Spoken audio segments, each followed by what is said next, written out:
Welcome to Future Epoch, where we learn more about our world. In February 2022, Russian tanks crossed the border into Ukraine. Within days, the United Nations Security Council convened an emergency session. A resolution demanding Russia immediately withdraw its forces came to a vote. It failed, not because 14 member states opposed it, but because Russia, holding a permanent seat on the council, cast a single veto. The resolution was dead. One nation had blocked the world. That moment was not a malfunction. It was the system working exactly as its designers intended. And that is precisely the problem. The United Nations was founded in 1945 in the immediate aftermath of the Second World War. 51 countries signed the original charter in San Francisco, binding themselves to principles that felt genuinely revolutionary at the time: the peaceful resolution of disputes between nations, the equal sovereignty of all member states, the protection of fundamental human rights, and collective security against aggression. Today, the organization has 193 member states, essentially every internationally recognized country on Earth.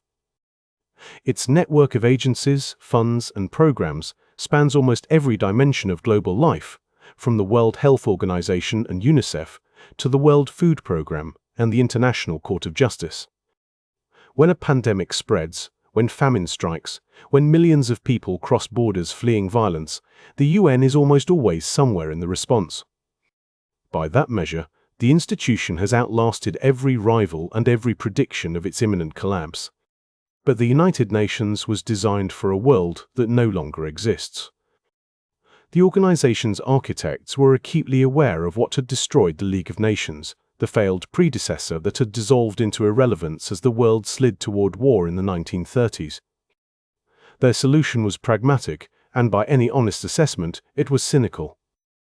They gave the 5 major Allied powers, the United States, the United Kingdom, France, the Soviet Union, and China, permanent seats on the Security Council, each carrying an absolute veto over any binding resolution. The logic was cold but coherent. If the great powers disagreed on a course of action, enforcement was physically impossible anyway. Better to build that reality into the architecture than to pretend it did not exist. For nearly 4 decades, this arrangement produced a predictable stalemate. During the Cold War, the United States and the Soviet Union vetoed each other so consistently that the Security Council was functionally paralyzed. The General Assembly became the primary arena for global diplomacy, and the UN focused its energy on humanitarian operations, the process of decolonization, and the gradual construction of international institutions across the developing world. The Cold War's end briefly rekindled genuine optimism. In 1990 and 1991, the Security Council authorized military action to expel Iraq from Kuwait, the first time in the Council's history that it had sanctioned the use of force on that scale. It seemed like proof that collective security could actually function. Through the 1990s, the UN led or supported major operations in Somalia, the Balkans, Rwanda, and East Timor. But the results were deeply uneven, and the failures were catastrophic. In Rwanda in 1994, and at Srebrenica in 1995, genocide unfolded in the presence of UN peacekeepers who lacked both the legal authority and the political backing to intervene effectively. Those failures left wounds in the institution's credibility that have never fully healed. The tensions built further through the 21st century. The United States invaded Iraq in 2003 without Security Council authorization, bypassing the UN entirely when it could not secure majority agreement. Russia intervened militarily in Georgia in 2008 and annexed Crimea in 2014 without any meaningful UN response. China's expansion across the South China Sea proceeded without UN enforcement. In each case, a permanent member acted in ways that plainly contradicted the principles of the UN Charter, and the veto mechanism guaranteed immunity from consequence. The structural problem is fundamental. The 5 permanent members hold their veto power not because they are the most representative nations on Earth, but because they were the victors of a war that ended 80 years ago. The world has changed almost beyond recognition since 1945. India now has a population of 1.4 billion and the fifth largest economy in the world, yet holds no permanent seat. Brazil, Nigeria, Germany, and Japan collectively represent enormous portions of global population, economic output, and democratic governance, and none of them sit at the top table. Meanwhile, the United Kingdom and France, whose permanent seats reflect the reach of their mid-20th century empires, now rank far below these excluded nations on almost every contemporary measure of global weight. Reform proposals have circulated for decades. The most prominent came from what became known as the Group of Four: Germany, Japan, India, and Brazil, which called for an expansion of permanent Security Council membership to reflect contemporary geopolitical realities.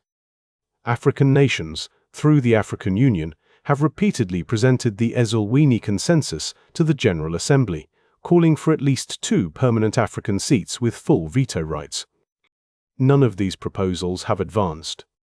Any structural change to the Security Council requires the approval of the existing permanent members, each of whom has a direct incentive to preserve an arrangement that guarantees their own unassailable position.